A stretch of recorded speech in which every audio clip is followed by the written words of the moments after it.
Le 11 mars 2011, un tremblement de terre suivi d'un tsunami frappe la centrale nucléaire de Fukushima, entraînant la fusion des cœurs de 3 réacteurs.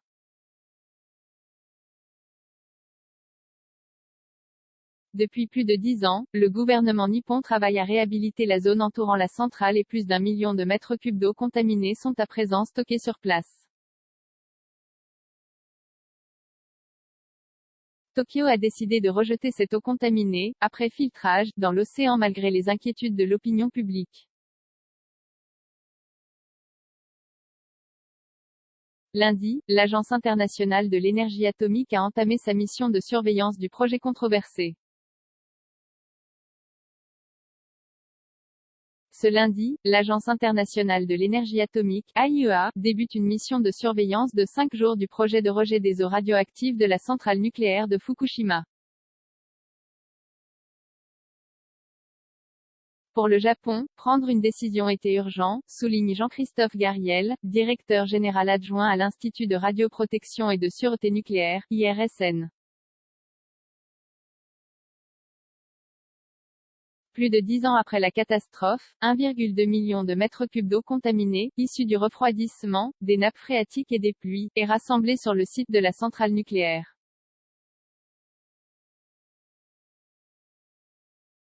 Or, la capacité maximale de stockage est de 1,3 million de mètres cubes, précise notre expert chargé de l'environnement et de la santé à l'IRSN.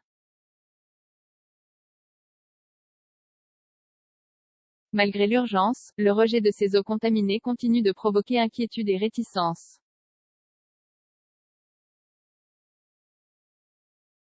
C'est pourquoi TEPCO, l'opérateur de la centrale nucléaire accidentée, et le gouvernement japonais espèrent que la surveillance du processus par l'AIEA renforcera la confiance.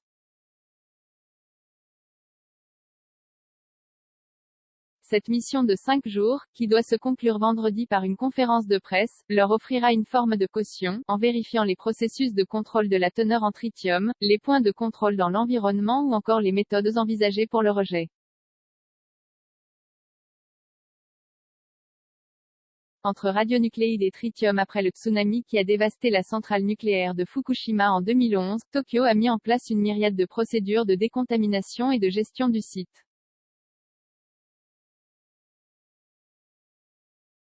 Les cœurs réacteurs en fusion sont encore chaque jour refroidis par environ 200 mètres cubes d'eau. Une eau qui se gorge d'éléments radioactifs au cours de sa mission. Alors, depuis des années, Tokyo filtre ces eaux qui ont été contaminées après être entrées en contact avec les réacteurs ou des éléments fondus de ces derniers. Un dispositif leur permet de filtrer l'ensemble des radionucléides qui sont contenus dans les eaux à l'exception du tritium, explique Jean-Christophe Gariel. Le tritium est un isotope de l'hydrogène, un atome dont la composition est proche de l'hydrogène.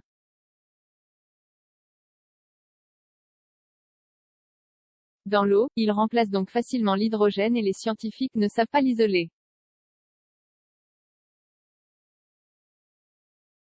Filtrer de l'eau, ça donne toujours de l'eau, image le DGA de l'IRSN. S'il fait partie intégrante des éléments radioactifs, ce n'est pas le plus dangereux. D'autant que sa radioactivité diminue de moitié tous les 12 ans, un ratio plutôt rapide en comparaison d'autres éléments radioactifs. Mieux encore, comme l'a répété l'Agence internationale de l'énergie atomique, le projet de rejeter ces eaux filtrées dans l'océan est similaire à l'élimination d'eaux usées d'une centrale nucléaire active. Les rejets prévus seront équivalents à ceux qui auraient eu cours si la centrale était encore en fonctionnement, confirme Jean-Christophe Gariel. Pas d'inquiétude sur la santé ou l'environnement par ailleurs, afin d'éviter que ce tritium ne revienne se déposer sur les côtes et encourager une forte dilution, le gouvernement japonais a prévu la construction d'un tunnel sous-marin d'1 kilomètre de long.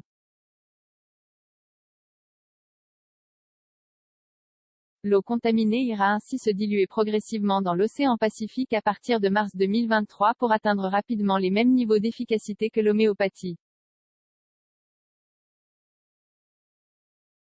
Ce déversement, qui se fera sur des années, ne présente pas de problème sanitaire, ni pour l'homme, ni pour l'environnement, répète le membre de l'IRSN. D'autres solutions avaient été envisagées comme l'enfouissement de l'eau contaminée dans des blocs de béton, son évaporation ou son injection dans les sous-sols.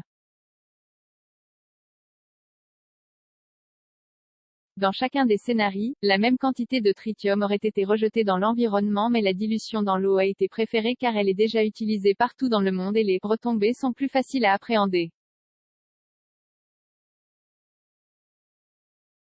Le Pokémon radioactif. Dans l'espoir de calmer les esprits, le gouvernement japonais a développé des trésors d'imagination et mis sur pied une communication pédagogique, rassurante et, parfois maladroite. En 2021, quand l'exécutif a annoncé son intention de rejeter les eaux de Fukushima dans l'océan, il a couplé l'annonce à une campagne de communication dans laquelle le tritium était représenté par une mascotte aux airs de Pokémon.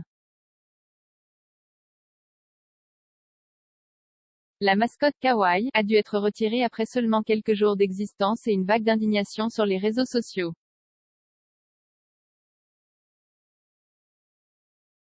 Les inquiétudes restent fortes et certaines organisations, à l'instar de Greenpeace, s'opposent à ce rejet. Des pêcheurs japonais craignent par ailleurs que l'eau contaminée ne ruine des années de travail pour rétablir la confiance dans leurs produits, alors qu'à l'international aussi la décision a provoqué de nombreuses réactions, notamment des voisins directs de l'archipel nippon. Notre dossier sur Fukushima Karsi, concrètement, les rejets du gouvernement nippon sont les mêmes que pour toute centrale en fonctionnement. Conceptuellement, il reste la conséquence d'un accident nucléaire. Zéro commentaire 762 partagé sur Messenger, partagé sur Facebook, partagé sur Twitter, partagé sur Flipboard, partagé sur Pinterest, partagé sur LinkedIn, envoyé par mail, sauvegarder une faute. Imprimé.